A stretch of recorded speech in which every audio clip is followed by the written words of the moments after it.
माननीय सदस्य अमरा राम जी। माननीय सभापति महोदय, आपने बजट पे बात रखने के लिए अनुमति दी, इसके लिए तो मैं आपका आभार व्यक्त करता हूं।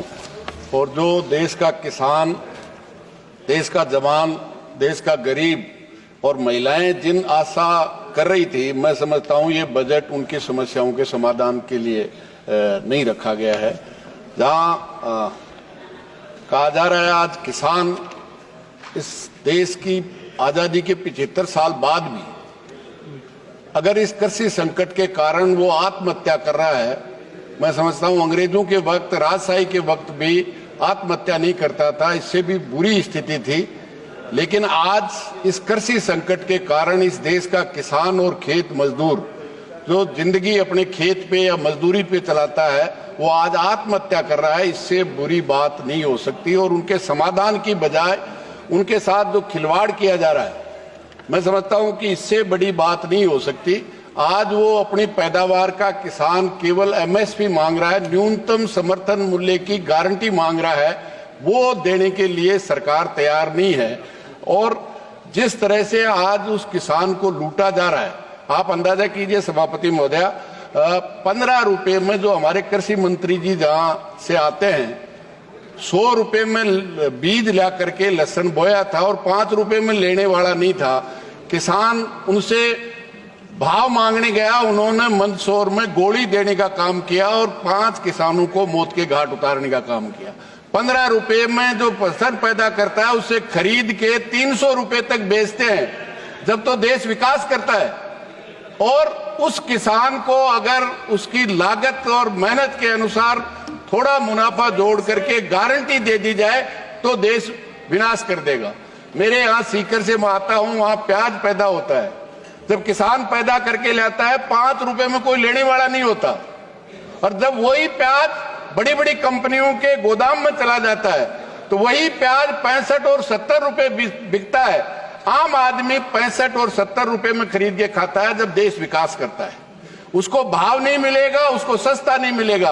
आज हालत यह है, खेती के अलावा किसान अपना दूध पैदा करके इस देश को मक्खन खिलाता है, दूध पिलाता है। उस दूध की हालत यह है, आज इस देश के किसान का दूध और कंपनी का पानी बराबर बिकता है और हम कहते हैं कि ये देश के साथ न्याय है। मैं समझता हूं इससे बड़ी अन्याय नहीं हो सकती। आज 25 रुपए में दूध, 26 रुपए में दूध लिया जाता है और 50 रुपए में दिया जाता है, और एक पानी की बोतल भी 30 रुपए में और 40 रुपए में मिलती है। मतलब अमीर का पानी और किसान का दूध अगर एक भाव बिकता है और सरकार में बैठे हुए लोग कहते हैं उस किसान के साथ हम न्याय कर रहे हैं, तो मैं समझता हूं ये इससे बड़ी अन्याय नहीं हो सकती। ये सरकार बढ़ते ही भूमि अधिग्रहण अध्यादेश लेके आई, इस देश का किसान लड़ा, अध्यादेश पास नहीं कर पाए, फिर काले कानून लेके आए। 1 साल से ज्यादा समय तक इस देश का पूरा किसान लड़ता रहा, आखिर में कानून वापस लेने पड़े। लेकिन 9 अगस्त 2021 को ये लिख के दिया था इस देश की सरकार ने कि उनको हम एमएसपी देंगे।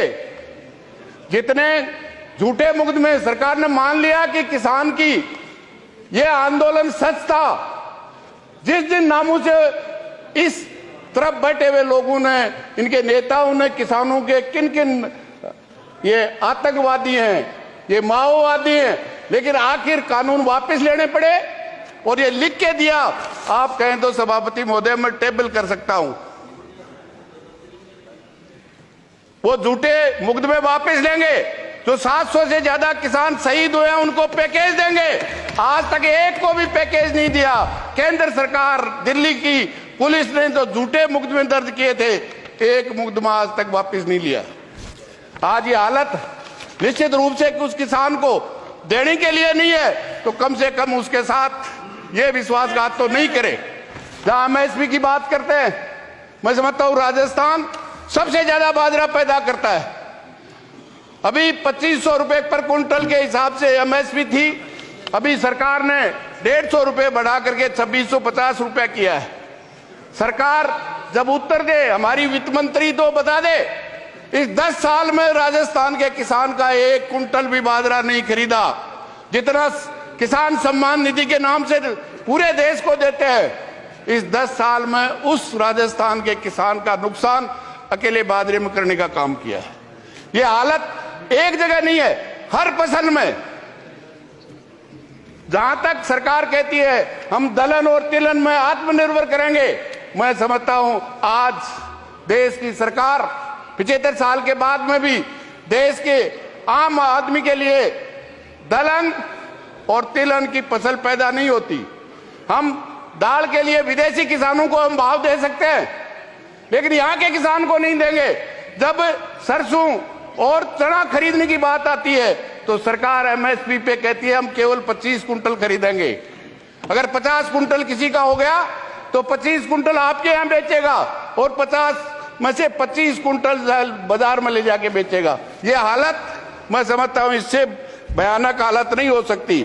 जहां बजट में किसान की बात कर रहे हैं, सभापति महोदय, मैं कहना चाहूंगा जो उस किसान के फर्टिलाइजर पर 24,894 करोड़ का बजट घटाने का काम किया है।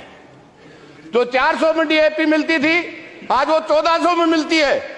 जो 50 किलो की मिलती थी आज वो 45 किलो की मिलती है। लागत 50 रुपए में डीजल मिलता था, वो आज 95 रुपए में मिलता है। खाद हो, बीज हो, डीजल हो, सब कंपनियां माला माल है और काम लेने वाला निश्चित रूप से बेहाल है। जहां मनरेगा में जितना 86,000 करोड़ रुपया अलॉट किया गया है, इस बजट में 41,000 करोड़ रुपया इस 4 महीने में खर्च हो गया है। आज ही मंत्री जी उत्तर दे रहे थे कि हम 100 दिन का काम देने की गारंटी है।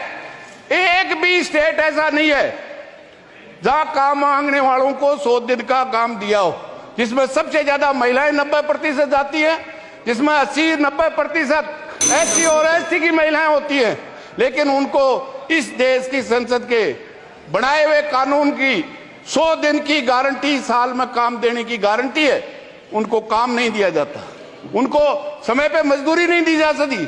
4-4 महीने लोगों को मजदूरी नहीं दी जाती। और राजस्थान वो है जो आज भी पीने के पानी के लिए तरसता है।